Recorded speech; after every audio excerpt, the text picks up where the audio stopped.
നമസ്കാരം. കഴിഞ്ഞ കുറച്ച് ദിവസമായി ഭരണകക്ഷി എം.എൽ.എ ആയിട്ടുള്ള പി.വി. അൻവർ വെളിപ്പെടുത്തിക്കൊണ്ടിരിക്കുന്ന പല വെളിപ്പെടുത്തലും പല ആരോപണങ്ങളും ഒക്കെ ഉയർത്തിപ്പിടിച്ചുകൊണ്ട് പ്രതിപക്ഷവും യൂത്ത് കോൺഗ്രസും അതിനെ രാഷ്ട്രീയവൽക്കരിച്ചുകൊണ്ട് നടത്തിക്കൊണ്ടിരിക്കുന്ന നാടകങ്ങൾ, പ്രഹസനങ്ങൾ നമ്മൾ കണ്ടുകൊണ്ടിരിക്കുകയാണ്. ഇപ്പോൾ വളരെ ഗുരുതരമായ ഒരു ആരോപണം പി.വി. അൻവർ ഇന്ന് രാവിലെ ഉന്നയിച്ചിരിക്കുകയാണ്. ഈ ഒരൊറ്റ വെളിപ്പെടുത്തലോടുകൂടി തന്നെ വി.ഡി. സതീശൻ ആപ്പിലായിരിക്കുകയാണ്. അക്കിന് വെച്ചത് കൊക്കിന് കൊണ്ടു എന്നൊക്കെ പറഞ്ഞ് കേട്ടിട്ടല്ലേ ഉള്ളൂ. സതീശന്റെ കാര്യത്തിൽ അത് കറക്റ്റാണ്. അതായത് ഇപ്പോൾ സതീശന് RSS ബന്ധമുണ്ട് എന്ന് തെളിയിക്കുന്ന രീതിയിലുള്ള ചില കാര്യങ്ങളാണ് പി.വി. അൻവർ പറഞ്ഞിരിക്കുന്നത്. നമുക്കറിയാം, നേരത്തെ ഈ പറയുന്ന വി.ഡി. സതീശൻ ഒരു RSSന്റെ പരിപാടിയിൽ പങ്കെടുത്തതും വലിയ വാർത്തയായതും വലിയ വിവാദങ്ങൾ സൃഷ്ടിച്ചതൊന്നും ആരും മറന്നിട്ടില്ല. ഗോൾവാൾക്കറുടെ ചിത്രത്തിന് മുമ്പിൽ തിരികൊളുത്തിക്കൊണ്ടിരുന്ന സതീശന്റെ മുഖം ആരും മറന്നിട്ടില്ല. അന്നേ മുതൽ പറയുന്നതാണ് സതീശൻ ഒരു RSS മുഖമാണ് എന്ന് എല്ലാവരും പറയുന്നതാണ്. ഇപ്പോൾ ADGP അജിത് കുമാറുമായിട്ട് ബന്ധമുണ്ടെന്നും ADGP അജിത് കുമാർ RSS നേതാവ് ദത്താത്രേയെ പോയി കണ്ടത് അത് വി.ഡി. സതീശന് വേണ്ടിയാണെന്നും പുനർജനി കേസിൽ ചില സഹായങ്ങൾ ചെയ്തു കൊടുക്കുന്നതിന് വേണ്ടിയാണെന്നും ഒക്കെ പറയുന്നതിനോടൊപ്പം ചില കാര്യങ്ങൾ കൂടി പറയുന്നുണ്ട്. നിയമസഭാ ഇലക്ഷനിൽ ഒരു സീറ്റ് ഉണ്ടാക്കിയെടുക്കാൻ സഹായിക്കാമെന്ന ചില ധാരണകളും ഉണ്ടാക്കിയെടുത്തിട്ടുണ്ട് എന്നൊക്കെയാണ് വളരെ ഞെട്ടിപ്പിക്കുന്ന കാര്യങ്ങളാണ് പി.വി. അൻവർ ഇപ്പോൾ പറഞ്ഞുകൊണ്ടിരിക്കുന്നത്. അതായത് ADGP അജിത് കുമാർ RSS നേതാവിനെ കാണാൻ പോയതിൻ്റെ മുഴുവൻ ആ ഒരു കാര്യങ്ങളും കുറ്റങ്ങളും അതൊക്കെ മുഖ്യമന്ത്രിയുടെ തലയിൽ കെട്ടിവെച്ച് രക്ഷപ്പെടാനാണ് പ്രതിപക്ഷ നേതാവ് വി.ഡി. സതീശൻ ശ്രമം നടത്തിയിരിക്കുന്നതെന്ന് പി.വി. അൻവർ പറഞ്ഞതോടുകൂടി തന്നെ പാർട്ടിക്കകത്തുനിന്ന്, അതായത് കോൺഗ്രസ് പാർട്ടിയുടെ അകത്തുനിന്ന് വി.ഡി. സതീശന്റെ രാജി ആവശ്യപ്പെട്ടുകൊണ്ടും വി.ഡി. സതീശനെ പുറത്താക്കണമെന്നും ഒക്കെ ആവശ്യപ്പെട്ടുകൊണ്ട് നിരവധി ആളുകൾ രംഗത്തേക്ക് വരുന്നുണ്ട്. പലപ്പോഴും നമുക്കറിയാം, കോൺഗ്രസിനെ പ്രതിസന്ധിയിലാക്കിയിട്ടുള്ള, കോൺഗ്രസിന് വിവാദങ്ങളിലേക്ക് തള്ളിവിട്ടിട്ടുള്ള വ്യക്തിയാണ് വി.ഡി. സതീശൻ എന്ന് പറയുന്നത്. വി.ഡി. സതീശൻ ഒരിക്കൽ പോലും സംഘപരിവാരങ്ങൾക്കെതിരെ അല്ലെങ്കിൽ RSSനെതിരെയൊന്നും അതിശക്തമായ ശബ്ദമുയർത്തിയൊന്നും നമ്മൾ കേട്ടിട്ടില്ല. അതുകൊണ്ട് വി.ഡി. സതീശനെതിരെ വലിയ രീതിയിലുള്ള ഭിന്ന സ്വരങ്ങൾ ഇപ്പോൾ തന്നെ കോൺഗ്രസിനകത്തുനിന്ന് തന്നെ ഉയർന്നു കേൾക്കുകയാണ്. എന്തായാലും പി.വി. അൻവർ ഉയർത്തിയ ആ ഗുരുതര ആരോപണങ്ങൾ നമുക്കൊന്ന് കേൾക്കാം. M.R. അജിത് കുമാർ RSSന്റെ നേതാവുമായിട്ട് തൃശ്ശൂരിൽ നിന്ന് കണ്ടു എന്ന് സ്പെഷ്യൽ ബ്രാഞ്ച് അന്വേഷിച്ച് റിപ്പോർട്ട് കൊടുത്തപ്പോൾ അദ്ദേഹം സമ്മതിച്ചു. പ്രതിപക്ഷ നേതാവ് എന്താ പറഞ്ഞത്? ഇങ്ങനെ ഒരു കൂടിക്കാഴ്ച നടത്തിയിട്ടുണ്ട്. എപ്പോഴാണ് പറഞ്ഞത്? 22-ാം തീയതി രാവിലെ അടിയന്തര പത്രസമ്മേളനം വിളിച്ച് 11:30 മണിക്ക്. അദ്ദേഹം എന്താ പറഞ്ഞത്?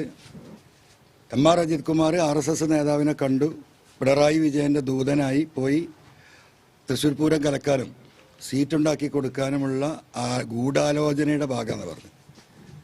ആണല്ലോ അല്ലേ? പറഞ്ഞിട്ടുണ്ടല്ലോ. അപ്പോൾ എന്തായിരുന്നു അടിയന്തര യോഗത്തിൻ്റെ കാരണം? വളരെ പെട്ടെന്ന് വരണമെന്നാണല്ലോ പത്രക്കാരോട് പറഞ്ഞത്. ഓടിക്കലച്ച പത്രക്കാർ പലരും എത്തിയത്.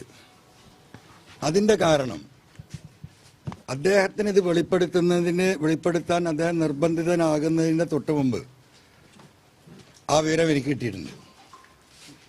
അത് ഞാൻ വെളിപ്പെടുത്തും. എൻ്റെ കയ്യിൽ കിട്ടിയ വിവരം അജിത് കുമാറിൻ്റെ സൈബർ സംഘം അറിഞ്ഞു ഈ മെസ്സേജ്. അപ്പോഴാണ് അടിയന്തരമായിട്ട് ഇങ്ങനെ സമ്മേളനം നടത്താൻ ഇവർ തമ്മിൽ കൂടിയാലോചന നടക്കുന്നത്. എന്താ കാരണം? പുനർജനി കേസിൽ ED അന്വേഷണം വന്നു കഴിഞ്ഞാൽ പ്രതിപക്ഷ നേതാവ് ആ കേസിൽ കുരുങ്ങുമെന്ന് എനിക്കും നിങ്ങൾക്കും ഈ നാട്ടിലെ ജനങ്ങൾക്കൊക്കെ അറിയാം. ബർമിംഗ്ഹാമിൽ പോയി പിരിവ് നടത്തിയെന്ന് അദ്ദേഹം പറഞ്ഞ വീഡിയോസ് ഉണ്ട്. ഇതൊക്കെ വളരെ കൃത്യമായ തെളിവാണ്. അപ്പോൾ ഈ 11:30 മണിക്ക് അദ്ദേഹം ഈ പത്രസമ്മേളനം, എനിക്ക് 10:30 മണിക്ക് കിട്ടിയിട്ടുണ്ട്. ഞാനതിൻ്റെ വെരിഫൈ ചെയ്തിട്ട് പറയാൻ നിൽക്കുകയാണ്. അപ്പം ഞാൻ പറഞ്ഞാൽ ഇതെല്ലാം കറക്റ്റായും. അപ്പോൾ അതുകൊണ്ട് 11:30 മണിക്കാണ് അദ്ദേഹം അത് പറയുന്നത്. 11 മണിക്ക് ശേഷം കൃത്യമായ സമയം നിങ്ങൾ TV പരിശോധിച്ചാൽ കാണും. അപ്പോൾ അതിന് ഞാനിങ്ങനെ പറയല്ലേ. അപ്പം ഞാൻ ആവർത്തിച്ച് പറഞ്ഞിട്ടുള്ളതാണ്. പ്രതിപക്ഷ നേതാവിന് RSSുമായി ബന്ധമുണ്ട്, അജിത് കുമാറുമായി ബന്ധമുണ്ട്. കേരളത്തിൽ RSSുമായി ചേർന്നുകൊണ്ട് LDFനെ ഒരുപാട് പണികൾ അവർ പണിതിട്ടുണ്ട്. അപ്പോൾ RSSന്റെ സഹായത്തോടു കൂടിയാണ് കോൺഗ്രസിലെ ഒരു വിഭാഗം പ്രവർത്തിക്കുന്നത്. ഞാൻ ആവർത്തിച്ച് പറഞ്ഞിട്ടുണ്ട്. ഇദ്ദേഹത്തെ സംബന്ധിച്ച് ഈ പുനർജനി കേസിൽ നിന്ന് ഈ അന്വേഷണത്തിൽ രക്ഷപ്പെടണം. കേരളത്തിൻ്റെ പോലീസിനെ അന്വേഷിക്കുന്നതിന് പരിധിയുണ്ട്. കാരണം വിദേശ ഏജൻസികൾ അന്വേഷിക്കേണ്ട കേസാണ്. വിദേശത്തുനിന്ന് പണം വന്നതാണ്. ആ കേസിൽ അവർ സഹായിക്കാം എന്ന ധാരണ മുമ്പേ ഉണ്ട്. അത് അടിവരയിടാൻ ഈ നിയമസഭാ തെരഞ്ഞെടുപ്പ് വരാൻ പോവുകയാണ്. അതുകൊണ്ട് തൃശ്ശൂരിൽ ഒരു സീറ്റ് ഞങ്ങൾ സഹായിക്കാം. ആ വോട്ട് പരിശോധിച്ചാൽ അറിയാലോ ആരെ വോട്ടാ പോയത്. ഇടതുപക്ഷ ജനാധിപത്യ മുന്നണിയുടെ വോട്ട് കുറഞ്ഞിട്ടില്ല, കുറച്ച് വർദ്ധിച്ചിരിക്കുകയാണ്. വോട്ട് പൂർണ്ണമായും പോയത് കോൺഗ്രസിൽ നിന്നാണ്. അത് കണക്കുണ്ടല്ലോ. അപ്പം ഞാനിതിങ്ങനെ പറയുമ്പോൾ നിങ്ങൾക്ക് തോന്നും എന്താണ് അൻവർ ഇങ്ങനെ വിളമ്പുന്നത്. നിങ്ങൾ ഈ സ്ക്രീൻഷോട്ട്, എനിക്ക് ആ മെസ്സേജ് കിട്ടിയത് ഇതാ, ശരിക്കും നിങ്ങൾ പരിശോധിക്കുക. വെനസ്ഡേ 1:53.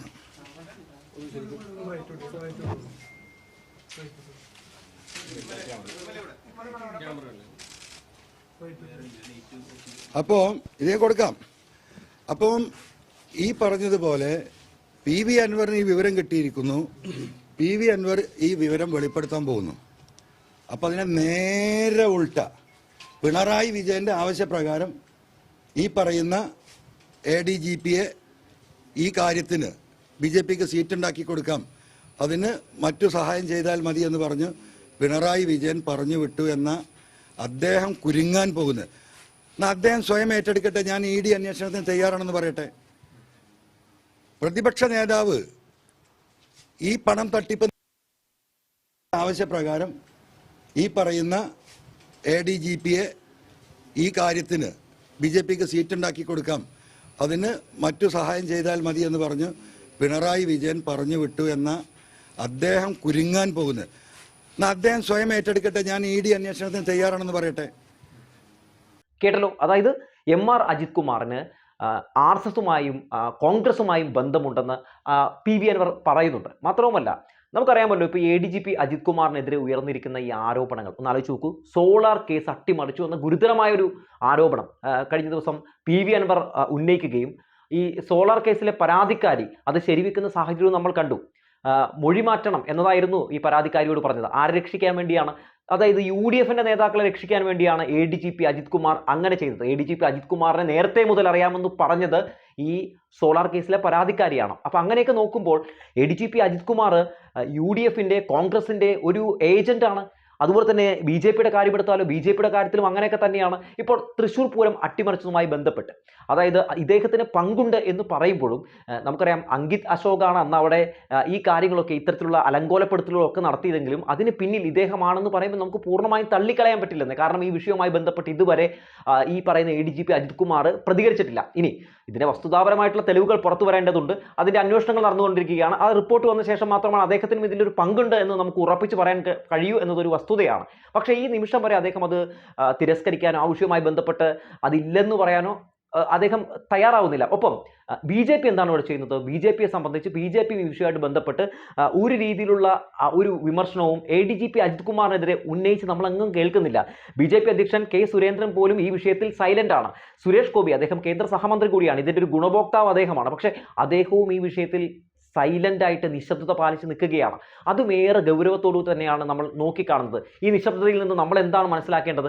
അതായത് ഇപ്പോൾ ഈ ഉയരുന്ന ആരോപണങ്ങളൊക്കെ ശരിയാണോ എന്ന കാര്യം കൂടി നമ്മൾ സംശയിക്കേണ്ടിയിരിക്കുന്നു. ഇനി മുരളീധരനും പ്രതിപക്ഷ നേതാവ് VD സതീശനും തമ്മിൽ ഉടക്കാൻ പോവുകയാണ്. കാരണം സത്യത്തിൽ പ്രതിസന്ധിയിലായിരിക്കുന്നത് മുരളീധരനാണ്. അതായത് ഇന്ന് മുരളീധരൻ രാവിലെ കൂടി പറഞ്ഞേയുള്ളൂ, അതായത് തൃശ്ശൂർ പൂരം കലക്കിയതിൻ്റെ പിന്നിൽ CPM RSS ബന്ധമാണെന്ന് പറഞ്ഞേയുള്ളൂ.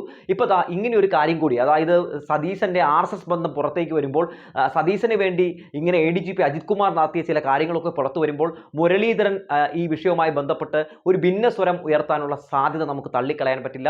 മുരളീധരൻ എന്താണ് പറയുന്നത്? അതായത് ഇവിടെ CPM, അതായത് തൃശ്ശൂരിൽ CPM BJPയെ രക്ഷിച്ചു, അവരെ സഹായിച്ചു എന്നാണ് പറയുന്നത്. എത്ര ബാലിശമായ, എത്ര അടിസ്ഥാനരഹിതമായിട്ടുള്ള കാര്യമാണ് ഇവിടെ മുരളീധരൻ ഉന്നയിക്കുന്നത്. നമുക്കറിയാമല്ലോ, അതായത് ഇവിടെ തൃശ്ശൂരിൽ LDFന് കഴിഞ്ഞ തവണത്തേക്കാൾ 16,000 വോട്ടുകളാണ് കൂടുതൽ ലഭിച്ചത്. എന്നാൽ അവിടെ UDFന്റെ സിറ്റിംഗ് സീറ്റായിരുന്നു. അവിടെ എന്താണ് സംഭവിക്കുന്നത്?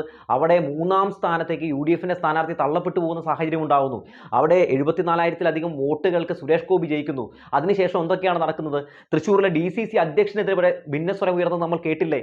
അതായത് പ്രസ് ക്ലബിൻ്റെ താഴെ ആരൊക്കെയാണ് UDF സ്ഥാനാർത്ഥിയെ പിന്നിൽ നിന്ന് കുത്തിയത്, ആരൊക്കെയാണ് അവിടെ സുരേഷ് ഗോപിയെ ജയിപ്പിച്ചത് എന്ന് പേര് അക്കമിട്ടെഴുതി പോസ്റ്ററുകൾ പതിപ്പിച്ച് അതൊക്കെ വാർത്തകൾ ഇടം നേടിയതൊന്നും ആരും മറന്നിട്ടില്ല. അപ്പോൾ അവിടെ BJPയെ രക്ഷിച്ചത്, സഹായിച്ചത് കോൺഗ്രസ് ആണ് എന്നത് വളരെ പരസ്യമായ രഹസ്യമാണ്. ആ വിഷയവുമായി ബന്ധപ്പെട്ട് VD സതീശനൊക്കെ വലിയ പ്രതിസന്ധിയിലായത് നമ്മൾ കണ്ടതാണ്. അപ്പോൾ നമ്മൾ ഇത് മൊത്തത്തിലെടുത്ത് വിശകലനം ചെയ്യുമ്പോൾ, പഠിക്കുമ്പോൾ ഇപ്പോൾ പുറത്തു വരുന്ന റിപ്പോർട്ടുകൾ പൂർണ്ണമായും നമുക്ക് തള്ളിക്കളയാൻ കഴിയില്ല. സതീശന്റെ RSS ബന്ധം നമുക്ക് തള്ളിക്കളയാൻ കഴിയില്ല. നമ്മൾ പലപ്പോഴും കണ്ടിട്ടുള്ളതാണല്ലോ, കേന്ദ്രത്തിന്റെ ശബ്ദമായി മാറുന്ന ഗവർണറെയൊക്കെ പലപ്പോഴും ഈ പറയുന്ന സതീശനടക്കമുള്ള ടീമുകളൊക്കെ പൊക്കിപ്പിടിക്കുന്നത് നമ്മൾ കണ്ടിട്ടുള്ളതാണ്. മാത്രവുമല്ല പലപ്പോഴും BJP ഉന്നയിക്കുന്ന പല ആരോപണങ്ങളുടെ ചൂട് പിടിച്ചുകൊണ്ട് ഈ പറയുന്ന കോൺഗ്രസും രംഗത്തിറങ്ങി നമ്മൾ കണ്ടിട്ടുള്ളതാണ്. ഏത് വിഷയത്തിലും കോൺഗ്രസും BJPയും ഒറ്റക്കെട്ടായി വ്യാജ ആരോപണങ്ങൾ പൊക്കിപ്പിടിച്ച് സർക്കാരിനെതിരെ നടത്തിയിട്ടുള്ള എല്ലാ പ്രഹസനങ്ങളും എല്ലാ പ്രതിഷേധങ്ങളും നമ്മൾ കണ്ടിട്ടുള്ളതാണ്. അപ്പോൾ എന്തായാലും ഈ വിഷയം വലിയ രീതിയിൽ രാഷ്ട്രീയ ചർച്ചകൾക്ക് വിധേയമാകുമ്പോൾ VD സതീശൻ നിശബ്ദതയുടെ കുപ്പായം അണിഞ്ഞിരിക്കുകയാണ്. പുനർജനി കേസ് നമുക്കറിയാം, അതായത് 2018 പ്രളയത്തിൽ ഈ പറയുന്ന VD സതീശൻ അതായത് കേന്ദ്രത്തിൻ്റെ അനുമതിയില്ലാതെ വിദേശ ഫണ്ട് മേടിച്ചു, അത് വലിയ വെട്ടിപ്പ് നടത്തി എന്നുള്ളതായിരുന്നു. ഇത് നേരത്തെയും PV അൻവർ ഉന്നയിച്ചിട്ടുള്ളതാണ്. അന്നൊക്കെ നിശബ്ദതയുടെ കുപ്പായം അണിഞ്ഞാണ് VD സതീശൻ ഇരുന്നത്. ADGP ഇപ്പോൾ ആ കേസ് അട്ടിമറിച്ചു എന്ന കാര്യങ്ങൾ കൂടി പുറത്തു വരുന്നു. എന്തായാലും VD സതീശനെതിരെ ഒരു അന്വേഷണം നടത്തുകയും EDയുടെ അന്വേഷണം ശക്തമാവുകയും വളരെ സുതാര്യമായ ഒരു അന്വേഷണം നടക്കുന്നതുവരെ VD സതീശനെ ഈ പാർട്ടിയിൽ നിന്ന് പുറത്താക്കുകയാണ് സത്യത്തിൽ വേണ്ടത്. അദ്ദേഹം ഒരു പ്രതിപക്ഷ നേതാവാണ്. അത് നമുക്കറിയാം. പ്രതിപക്ഷ നേതാവ് എന്ന് പറയുമ്പോൾ ഒരുപാട് പ്രതിബദ്ധതയുള്ള ഒരു പോസ്റ്റാണ്. അങ്ങനെ ഒരു പോസ്റ്റിലിരിക്കുന്ന ഒരു വ്യക്തിക്കെതിരെയാണ് ഇത്രയും ഗുരുതരമായ ആരോപണങ്ങൾ ഉയർന്നു വരുന്നത്. എന്തായാലും VD സതീശനോട് ഇപ്പോൾ സ്വാഭാവികമായിട്ടും എല്ലാവർക്കും തോന്നുന്ന ഒരു വികാരം വേറൊന്നുമല്ല, അതായത് താങ്കൾ ഡബിൾ ഏജന്റ് ആണോ എന്നൊരു വികാരമാണ്. എന്തായാലും തൻ്റെ കൈ ശുദ്ധമാണെന്ന് തെളിയിക്കാനുള്ള ബാധ്യത പ്രതിപക്ഷ നേതാവ് VD സതീശനുണ്ട്. എന്തായാലും നിരവധി ആരോപണങ്ങൾ ഉയർന്നു വരുമ്പോഴും VD സതീശൻ ഇതൊക്കെ നിഷേധിക്കുന്ന സാഹചര്യമുണ്ട്. പക്ഷേ ഒരിക്കൽ പോലും അതിനെ നിയമപരമായിട്ട് നേരിടുന്ന കാഴ്ചയൊന്നും നമ്മൾ കാണുന്നില്ല. വൈ എന്ന ചോദ്യം വളരെ പ്രധാനപ്പെട്ട ഒരു കാര്യമാണ്. PV അൻവറിന്റെ വെല്ലുവിളി ഏറ്റെടുക്കാൻ അദ്ദേഹം പലപ്പോഴും തയ്യാറാകാറില്ല. പലപ്പോഴും ഒളിച്ചുകൊടുന്ന സമീപനമാണ് കണ്ടുകൊണ്ടിരിക്കുന്നത്. എന്തായാലും ഇത്തരക്കാരുടെയൊക്കെ നിശബ്ദതയിൽ നിന്ന് നമുക്ക് വായിച്ചെടുക്കാൻ കഴിയുന്നുണ്ട് ആരായിട്ടാണ് നല്ല ബന്ധമെന്ന് പറഞ്ഞു വെച്ചുകൊണ്ട് നിർത്തുകയാണ്.